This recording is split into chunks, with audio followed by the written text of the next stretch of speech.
All right, we are in Asia, in the country of Nepal, in the Jhapa District. Building hope in a refugee camp. Fact: the UN estimates that there are more than 11 million refugees in the world. Tens of thousands of refugees still live in camps in Nepal. Imagine having to flee your home, taking only what you can carry, to move to a foreign country where you have no house, no school, and no rights. You'd end up in a refugee camp with hundreds or even thousands of people like you, living in tents and waiting to see where you can go next. That's the situation millions of kids face every year to escape violence or war in their countries. For refugees, school offers hope. It leads to a future outside the camps, but many host countries do not allow refugees to attend their schools. It is up to refugees to set up and run their own schools for their children. That was the case in Nepal, where refugees fled to escape violence in Bhutan.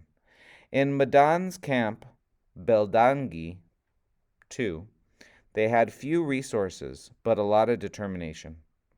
Teachers offered to work for little or no pay. Some parents built and maintained the classrooms, while others ran schools or worked with the UN and other groups to get supplies and donations.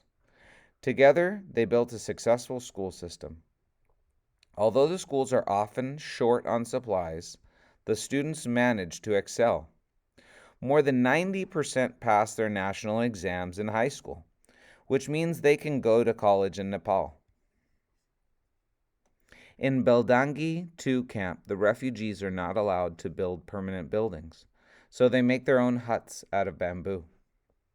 Fact: most of the textbooks for the lower grades are made by the refugees themselves. Refugees write their own books, pull together material from several existing books, or translate other books. My name is Madan Kumar Giri. I was born in Bhutan.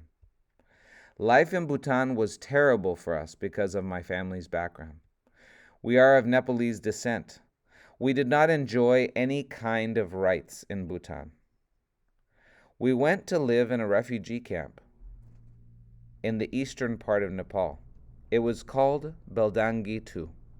None of the refugees were allowed to work. Most adults played cards throughout the day. The women did the household work. I had to wait 2 years in the camp before a school opened. When I was 8, I started to go to school about 10 minutes away from our hut. There were 14,000 students in our school.